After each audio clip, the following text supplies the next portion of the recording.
Hi, Physics 1. Today we're going to talk about math and the math that you're going to need to use for the rest of this course. So if you go to your e-textbook and you go in the back and you look at Appendix A, this is a review of mathematics. And I think that this is most of the math, if not all of it, that we're going to use in this class.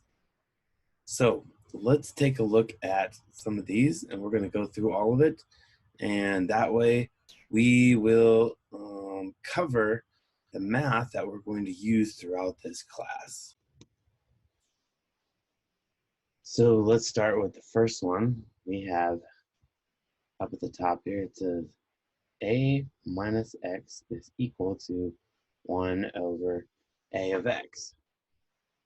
So let's do an example, and let's use the number 2. Let's say a equals 2, and we'll say that x equals 3. All right, so if that's true, then we're going to put in up here at the top, our function will become 2 to the minus 3, and that's going to give me 1 over a to the 3, and that's supposed to be a 2. So that'll be 1 over 2 to the 3, and 2 times 2 times 2 is 8. So this is equal to 1 times 2 times 2 times 2.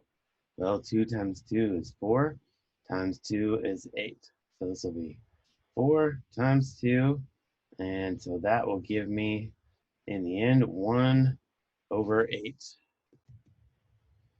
And if you plug that into your calculator, that's going to give us a to the minus x is equal to, in this case, 0.125. Let's do another example, the next one on our appendix here.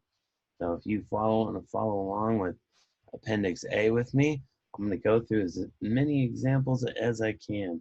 Let's look at the next one. Let's say a to the x times ay is going to equal a times x plus y, right? And this could work if y is negative. It could be positive or negative. And down here at the base, a is going to be the same. So let's use the example of a equals 3 this time, and we'll say x equals 2 and y equals 3. Okay, so we'll start off with 3 to the power of 2 times 3 to the power of 3. All right, well, the base stays the same, and we're going to add those exponents together. So 3 to the power of 2 plus 3, and that is going to give me 3 to the power of 5. And that's equivalent to 3 times 3 times 3 times 3 times 3. All right, so we're going to go through this. 3 times 3 is equal to 9 times 3 times 3 times 3. Then this will be 9. 3 times 3 is 9, so it'll be 9 times 9 times 3. Well, 9 times 9 is 81. And then I've just got 81 times 3. And if I check my calculator real quick, 81 times 3 is going to equal 243. Let's do another example.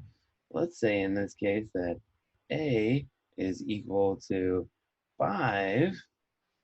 Oh, sorry. A is equal to 5. And in this case, x is going to equal 4 and y is going to equal minus 2. Okay, that sounds reasonable. So let's use our same equation here. We'll say a times x, or a to the power of x times a to the power of y is going to equal a to the power of x plus y. So now we're going to put in our exponents here.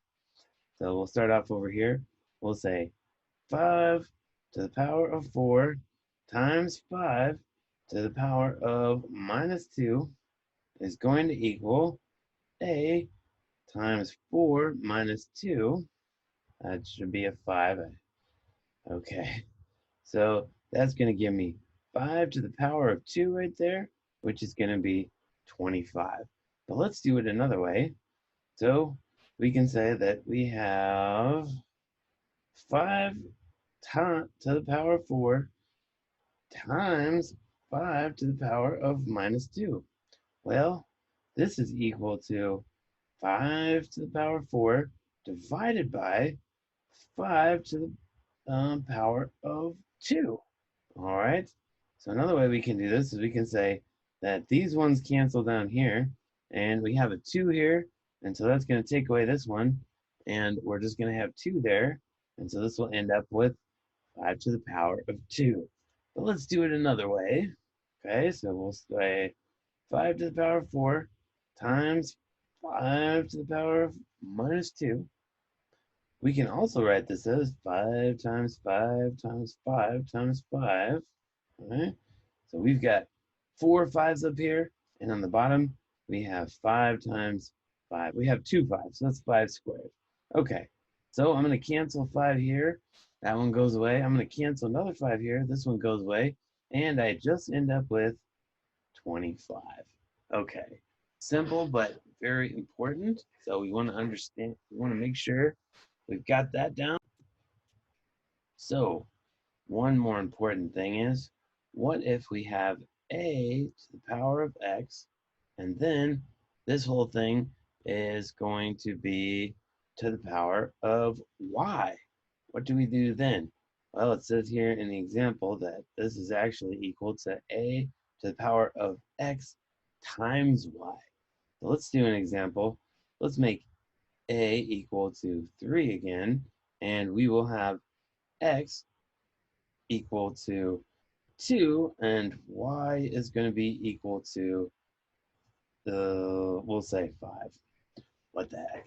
Okay, so we'll start off in the center here, and we will have 3 to the power of 2, and then this whole thing is going to be to the power of 5.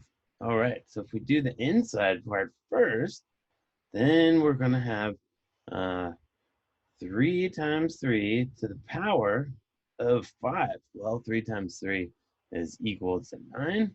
So this is actually going to be 9 to the power of 5. And that's going to be 9 times 9 times 9 times 9 times 9. Okay. So if I plug that into my calculator, then I get 59,049. And you can either type 9 into the 5th, or you can go over here and type it in this way. It doesn't matter. It's going to give you the same thing. But the important thing to know is that when you have the exponents here, and this number has an exponent on these parentheses, it's going to be equivalent to multiplying the two exponents together. Moving on, we have the next one, which is a to the power of 0 is going to equal 1. So anything to the power of 0 is always 1. You could have pi to the power of 0, that's 1. 5 to the power of 0, that's 1. Or minus 1 to the power of 0, that's going to be equal to 1. I mean, minus 1, because the negative sign is not multiplied to the power of the exponent. So this would be like minus 1 times 1 is the same thing as up there, power of 0, and that's still going to be minus 1 times 1, which is equal to minus 1. If we had minus 1 to the power of 0, oops, I'm not going to write that there. If we had minus 1 to the power of 0, that is going to give us 1. And we also have a to the power of 1 is always going to be equal to a, because the exponent tells you how many of that number you have together. So if you have a squared, that's the same thing as a times a. If you have a to the 3, that's the same thing as a times a times a. A to the 4, it's the same thing as a times a times a times a, and so on. Then if we have an exponent that's a fraction, so if we have a to the power of 1 over n, then that is going to mean find the nth root of a. So for example, let's take the number 4, and if we had 4 to the power of 1/2, then this would be take the square root of 4, so square, and that is just going to equal 2. Okay, so if we had, say, the number 27, then we could take that to the power of 1/3, and that is going to be the third root of 27, which is just going to equal 3. Because in here, this is the third root, so 3 times 3 is 27, and so that just equals 3. All right, so the next on our list is fractions, of course. So we have a over b, and if we multiply that times c over d, then this is just going to be a times c over b times d. We can also put numbers in, so we could say that this is equal to 1 over 4, and times we'll have 2 over 3. Okay, so on the top there we've got 2, on the bottom we have 12, and so this is going to reduce. We have a 2 up here, a 12 down here, so this is going to equal 1 over 6. We could have done that another way. We could say 1 over 4 times 2 over 3. Well, I know that this is going to cancel and become a 1, and this will become 2. So I've got a 2 down there. And so now this will be 1 over 6. This way probably would have been easier, but it doesn't really matter. Then we also have a over b, and now we're going to divide by a fraction. So this will be c over d. Okay, so we can think about it like this. We can say that we have a times b to the minus 1, because we've got a minus 1 right there, and then divided by this whole thing, so we have c divided by, or times d to the minus 1, this whole thing times minus 1. Okay, maybe this is going to be a little bit easier, and just, yeah, we have c times d to the minus 1. We're going to multiply through there. Okay, this makes sense. So first on the top, my b is a minus 1. That's going to go down here. So we'll have a over b. Then the last part here, we're going to separate that. We're going to have c. We're going to multiply this minus 1 inside of here. So we're going to have minus 1. And then d is going to have minus 1 times a minus 1. That's going to be a positive, so my d is going to go up there to the top. And so now I will have a times d over b times c. And I am just going through the examples in the book. This is all in Appendix A, so if you want to follow along with me, read Appendix A, because this has so much, pretty much all, I think, all the math that we're going to need for this course. Let's put some numbers in. 2 over 3 divided by, we'll say 7 over 4. Why not? Okay, so then we're going to have the 2 over 3. We're just going to look at our formula here. Then the 7 stays on the bottom, and 4 down there, that goes up to the top. That's my d. Yep, 4 goes up here times 4. So up on the top, we'll have 8. And then 7 times 3, that's going to be 21. And when I put that into my calculator, then I end up with 0.38, and I'm just going to round it off right there, 3.8.381. Next, let's look at your Euler's number. Euler's number, or commonly known as E, Euler's number, is usually represented by E, and it's approximately equal to 2.71828. This is a number that occurs a lot in nature, and it has a very special significance in physics and math, and it's very useful for what we're going to be doing. So if I take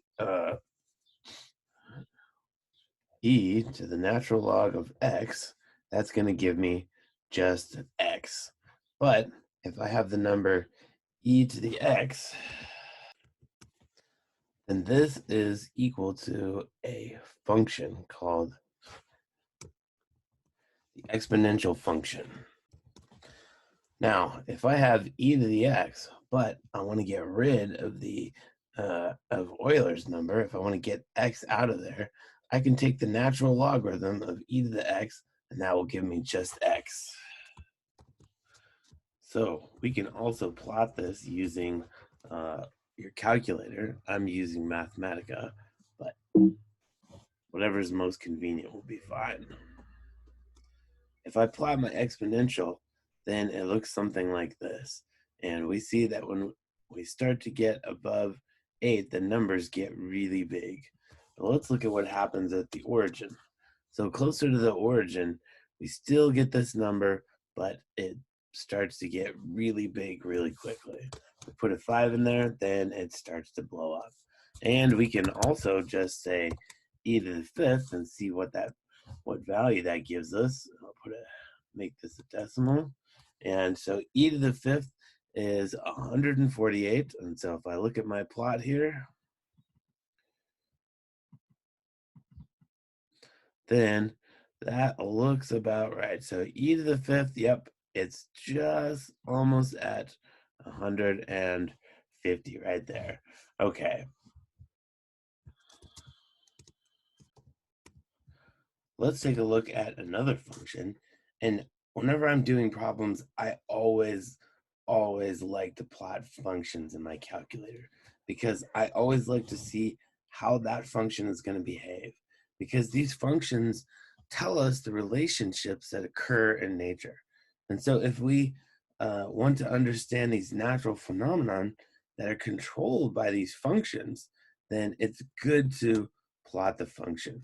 So here I've plotted natural log uh, on the x-axis from 0 to 3. And it looks pretty standard right here. Log sort of levels off right here. But then what we notice is that near 0, well, this goes to negative infinity. So natural log goes to negative infinity when we get close to 0.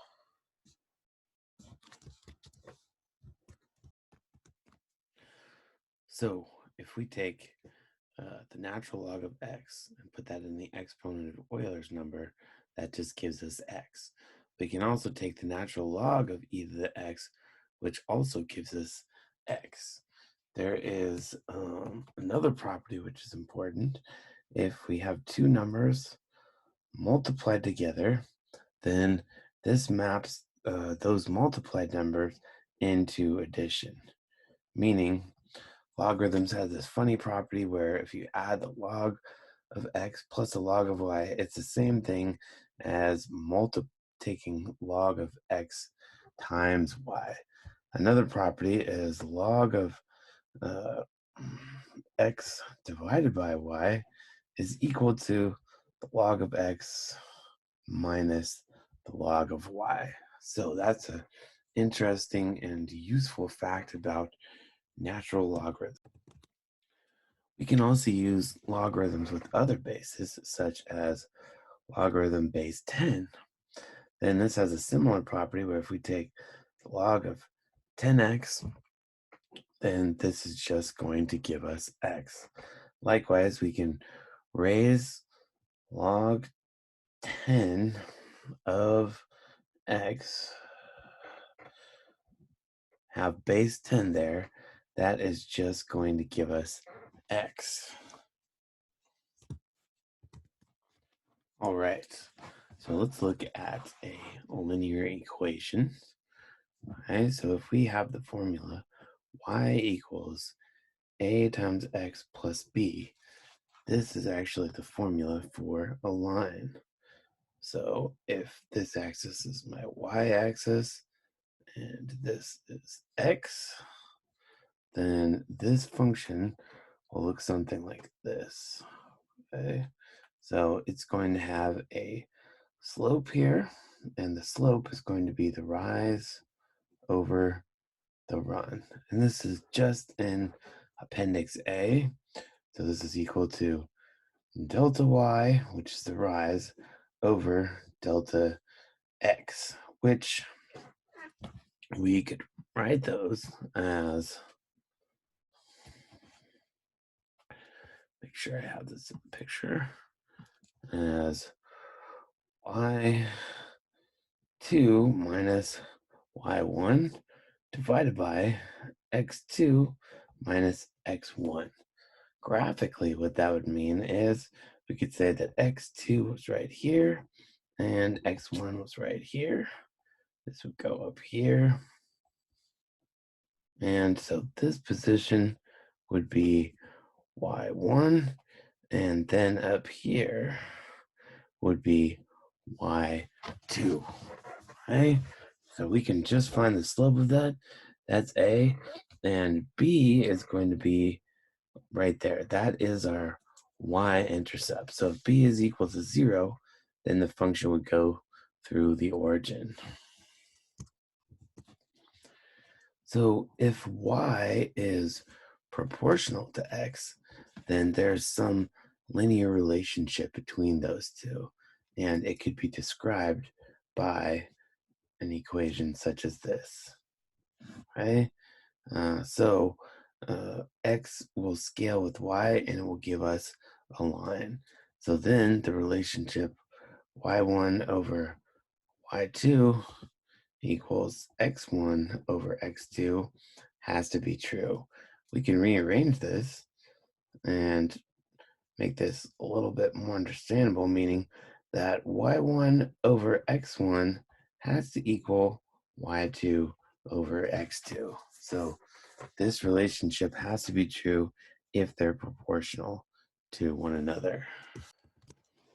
And not to forget that this distance right here is delta x, and this distance right here is going to be my delta y.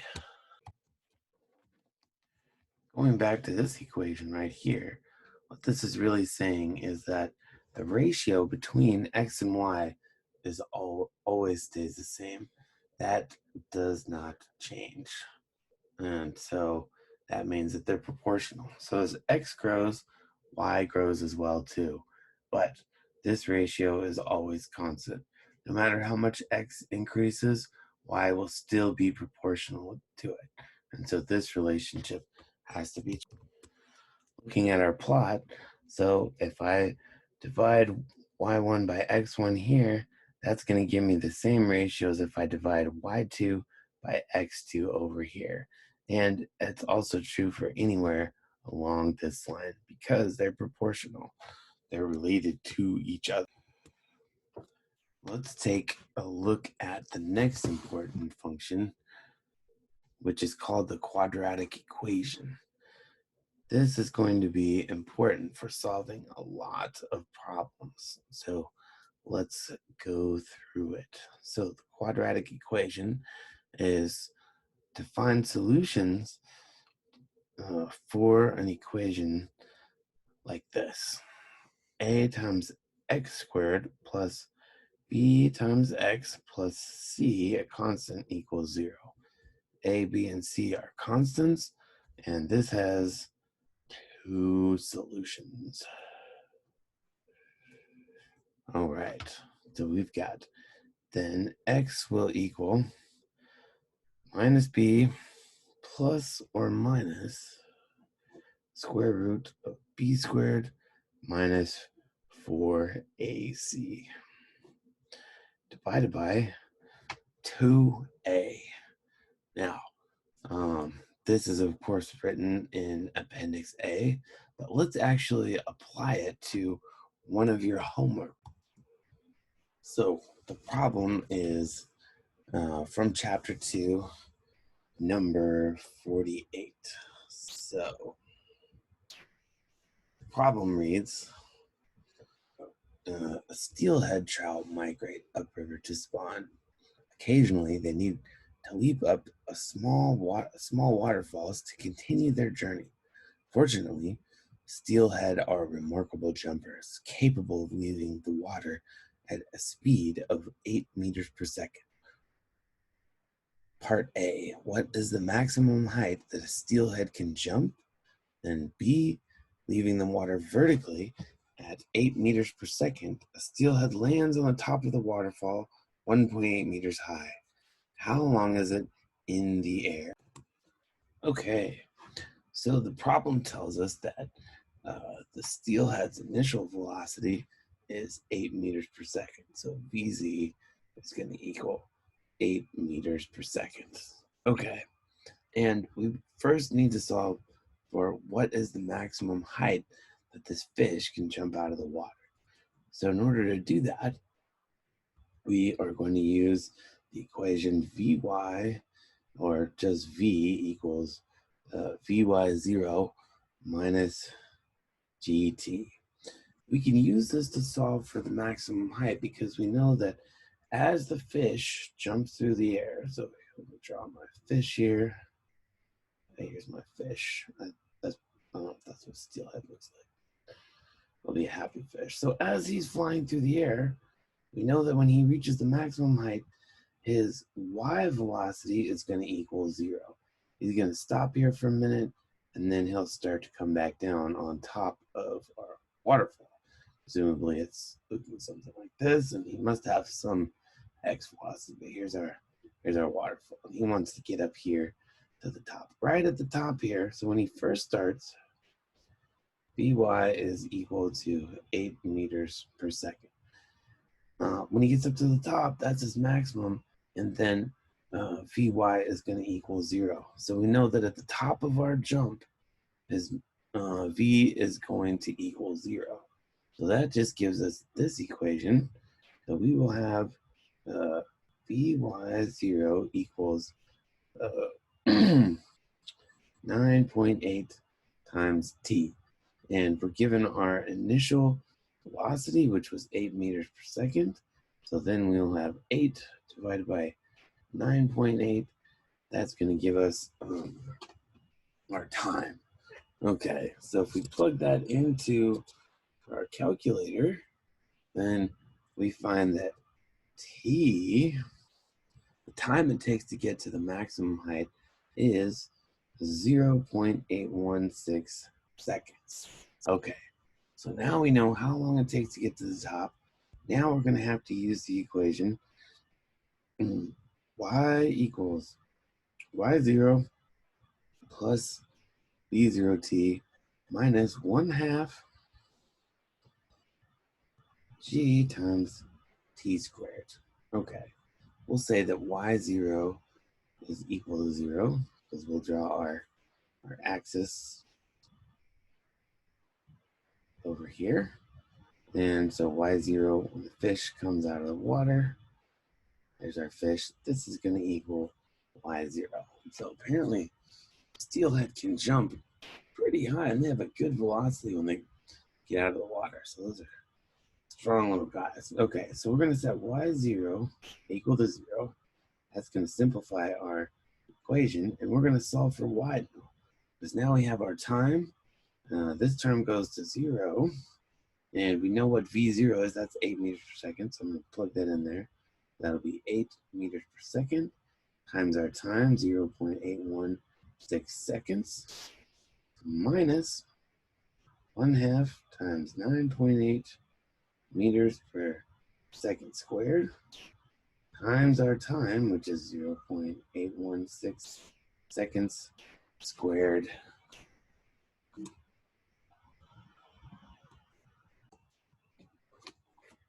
Okay, so if we plug all that into our calculator, this gives us a maximum y height of 3.265 meters. But we don't really need that many significant digits because in the problem we only had 2.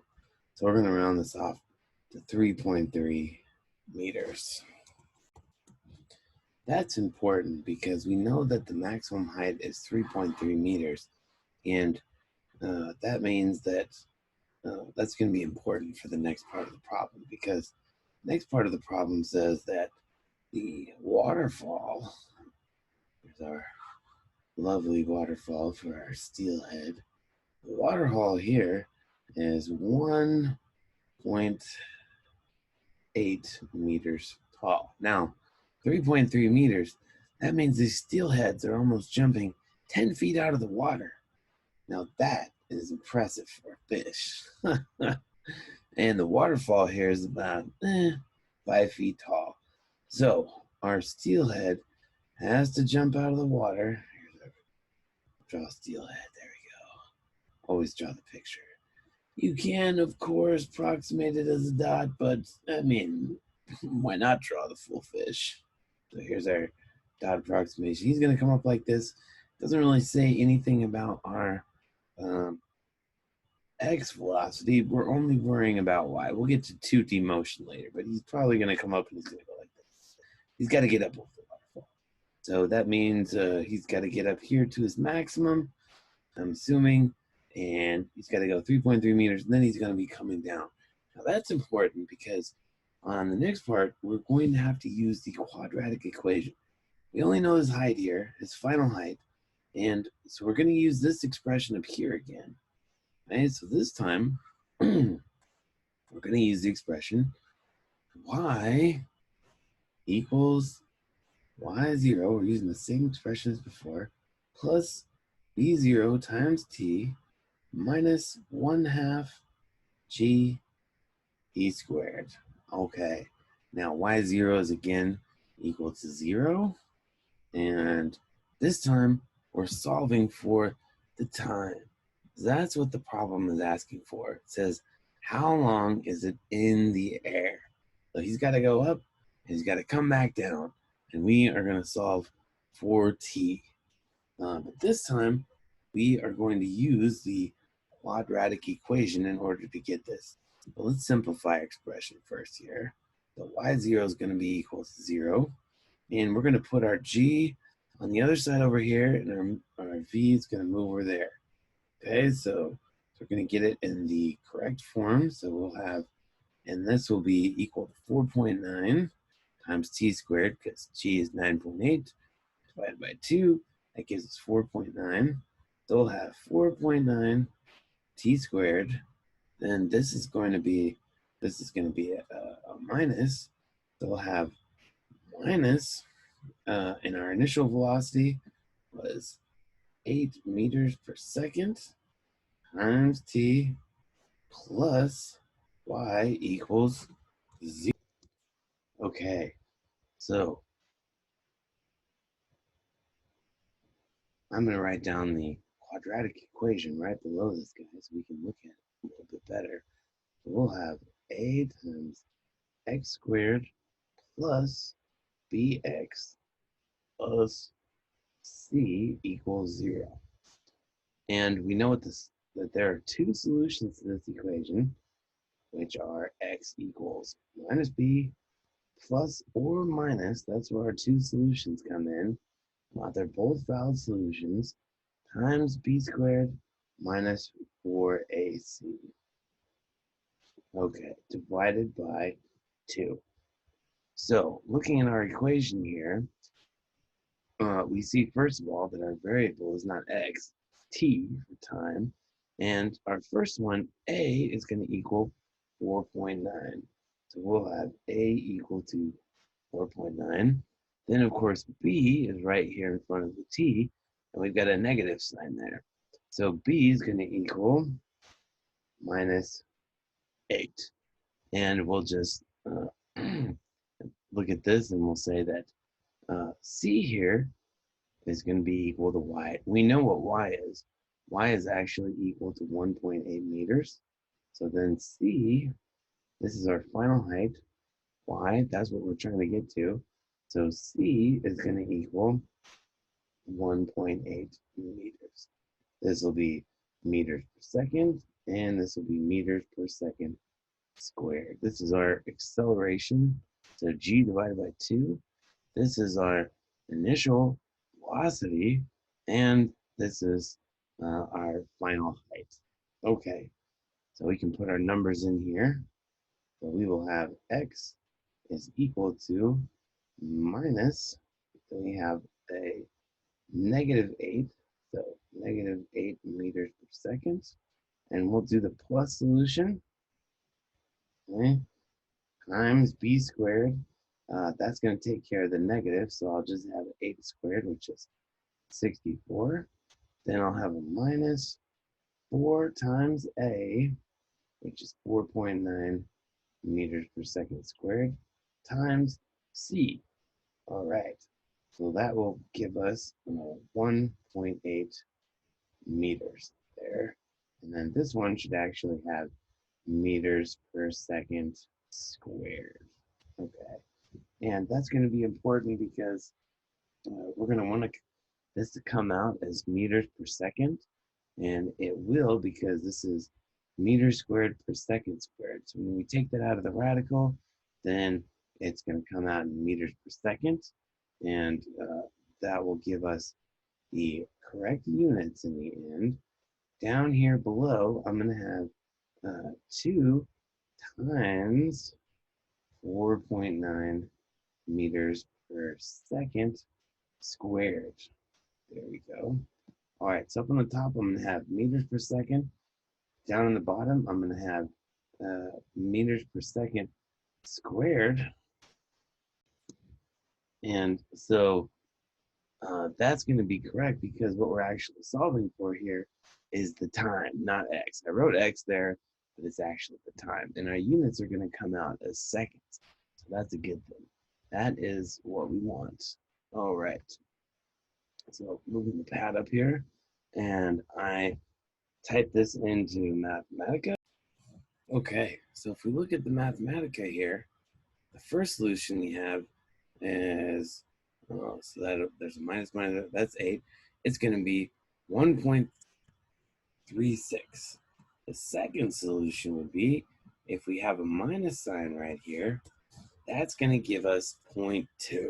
Okay, so these two solutions make sense because this one is the time it takes to go to 1.8 meters initially.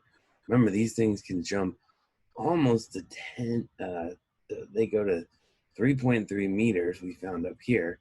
So this is right when it gets to 1.8 meters. But most likely, the fish has to go all the way up and then start coming back down again. And so we're going to, because remember, it has to go up and over the waterfall.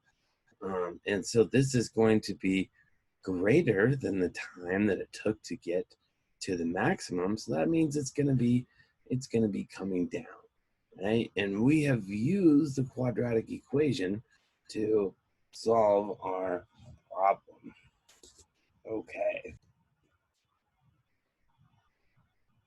So from Mathematica, we get that the answer to our problem was t equals 1.363 seconds. But that's too many significant digits. We only had 2 originally, so the solution is going to be 1.4 seconds. We used the quadratic equation, and we had to pick which root we wanted was the correct solution. We chose the positive root because minus means the fish is still going up, and it's still got a huge velocity. Even though it's slowing down, after 0.2 seconds, that sucker's still cooking. It's still going over 7 meters per second, which is, I would say, pretty fast for a fish. Yeah, that's pretty fast. Moving on. That takes us out of the algebra and into the trigonometry. But I mean, who doesn't like trigonometry? I don't know. I don't know. All right. So to conclude this math video, I think we are going to stop at my favorite Greek cultists who happen to worship numbers. And one of the cultists escaped and gave us what is now known as the Pythagorean Theorem, which says that, of course, a squared plus b squared equals c squared. Or we could also write it as c equals a squared plus b squared. It makes you wonder, what else did they know on that island? Did they have other theories? What else? Maybe there were other formulas. We don't know, because supposedly, if they ever talked about what they knew, they were to be executed. So, fortunately, one cultist escaped, as the story goes, and that's the only reason why we know the Pythagorean theorem. They worship numbers. I don't know what that means, but it would have been interesting to be on that island. Probably not that. It probably would have been a little bit scary. Maybe like the Handmaid's Tale, but with calculator. I haven't actually seen that, but it looks like a culture. All right. Then we've got three very important relationships. Sine of the angle theta right here is equal to the opposite b right here divided by c. And we also have cosine of theta, which is equal to a divided by c. And last but surely not least, tangent of theta is equal to b, the opposite side over here, divided by a. And of course, if we want to find the angle, then we can take the inverse sine or arc sine of b over c. So theta for this one, if we want to find our angle here, then is going to be the inverse sine of b over c. B is my opposite side, and c is the hypotenuse of my triangle.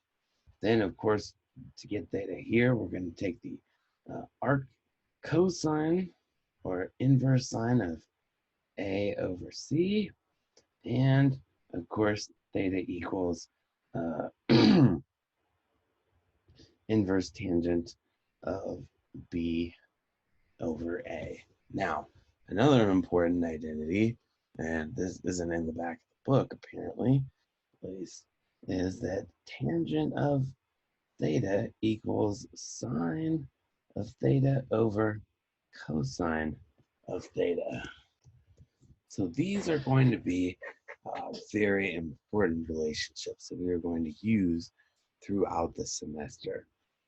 Now, there's a couple more important things that I want to talk about.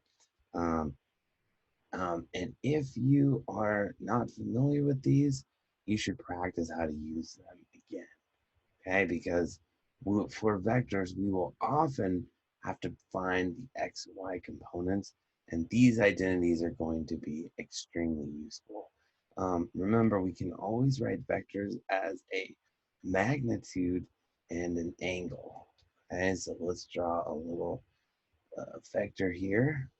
Okay, so here's my x, here's my y, and I can have a vector in 2D that looks like this. Well, I'm always going to have some magnitude here for my vector and some angle, okay? So if I tell you the magnitude and the angle, you could draw your vector. But we can, of course, get the x and y components of this. So if we wanted to get our x components here, now we can look up here and we can say, oh, okay, I'm going to use cosine. That's my nearest sine right here, and I want to get my x value, my x hat, y hat, and I want to get x right here, okay? So in order to do that, I am going to say that x is going to equal r times cosine of theta. And r is the magnitude of my vector. There's my vector r, but the magnitude would just be r. Okay, that's going to give me my x component. Y is going to be r sine of theta. Now I can get my y component or the vector right there. There's my y component. So these are useful also for vectors as well. All right, so let's do a triangle and actually put some numbers on it, just so we can kind of see how this whole thing works. Okay, let's say we have a triangle with 6 on this side, 8 on this side. All right, we don't know the hypotenuse, but we can figure that out. So this side C will equal 8 squared plus 6 squared. So that's going to be the square root of 64 plus 36. That's going to give me 100. So the square root of 100 is 10. So C is going to equal 10. So if I want to find my angle of my triangle, I can do this in a number of ways now. So I could say that tangent of theta equals 6 over 8. All right. So I want to get my angle theta. So I can say that theta then, oh, wait, I thought we couldn't see, but I think we can. Okay, just in my camera here. There we go. So theta is going to equal the inverse tangent of 6 over 8.